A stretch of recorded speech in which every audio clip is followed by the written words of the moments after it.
Be ready. 5 seconds. Start.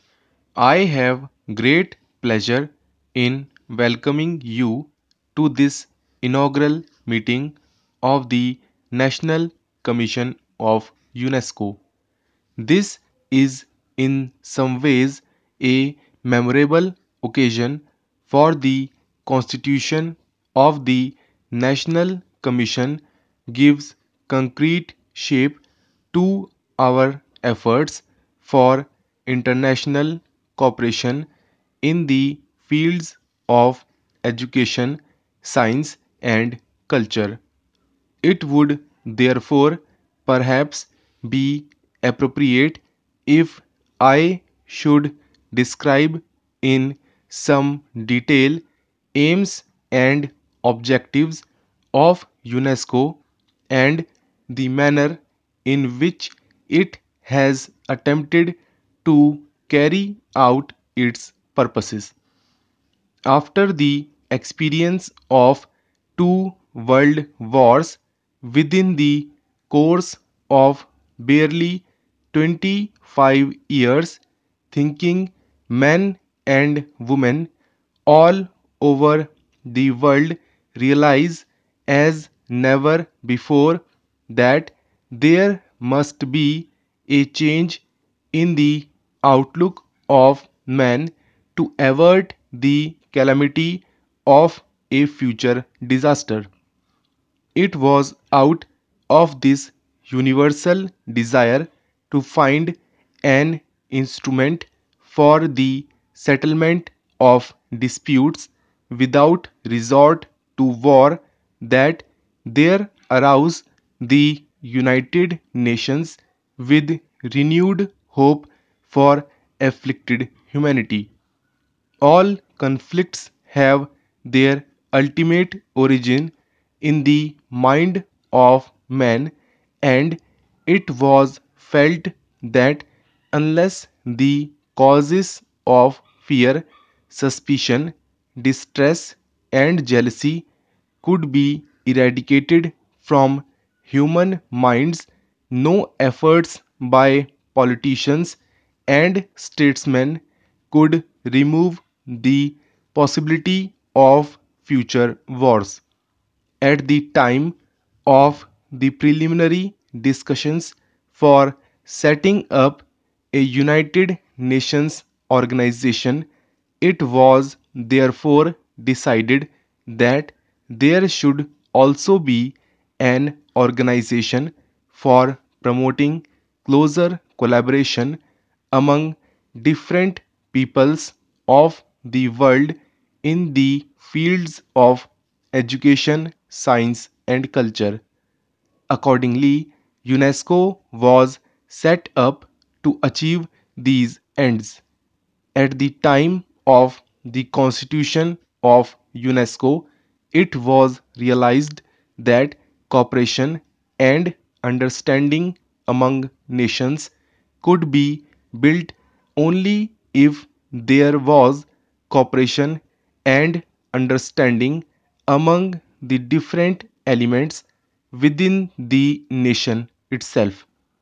If within a nation itself there were divergent elements whose differing points of view had not been fully coordinated, such a nation could hardly serve as a harmonious unit in the international setting.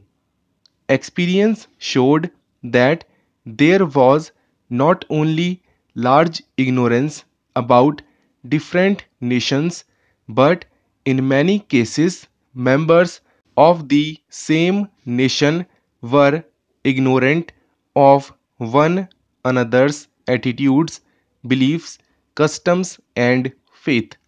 This was an experience which was almost universal except in the case of a very few small and homogeneous nations. Further, it was felt that closer cooperation between different elements in our national life would lead to a promotion of activities in all other fields also. The Constitution of UNESCO provides that only states can be members. This guarantees that there will be no possibility of adding to international complications through its activities. There is, however, another aspect of the question which cannot be ignored. The nature of education, science, and culture is such that their cause can be served better by private and voluntary agencies. This is the reason why UNESCO Constitution insists that there should be voluntary bodies or national commissions to perform its functions in the national fields. Unfortunately, the experience of the last 3 years has not fully justified the hopes which were raised by the establishment of the United Nations organization. In spite of the initial agreement with which it started, it has today become the arena for struggles between rival blocs. It is true that the struggle is yet only a cold war. This is, however, little consolation to those who seek peace on an enduring basis. It is tragic that even today nations have not given up the old attitudes which so often led to war. The one say of hope offered in this gloomy picture today is the manner in which UNESCO, an allied organization of the United Nations, has been attempting to establish better relations among human beings in the fields of education, science, and culture. It is obvious that in the realm of material clash of interests, compromise is difficult, while in the fields of the creative spirit, cooperation and compromise are not only possible but are the natural law. The division of material wealth leads to a diminution in its quantity, while the distribution of spiritual wealth leads to mutual enrichment.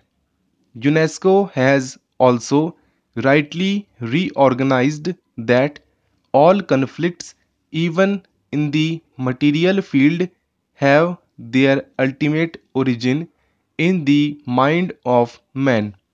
It was therefore felt that unless the causes of fear, suspicion, distress, and jealousy could be eradicated from the human mind, no efforts by the politicians and statesmen alone could remove the possibility of future conflicts.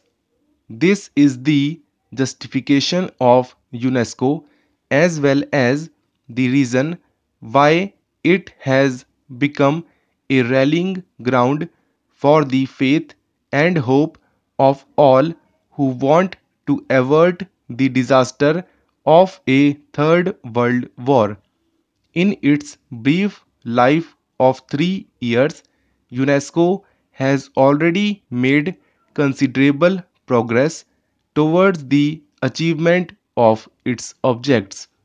The very fact of associating together a large number of people of different nations with marked differences in language, background, social habits, and outlook is a considerable achievement. The obligation under the Constitution of holding the General Conference in a different country each year has added to its burdens now.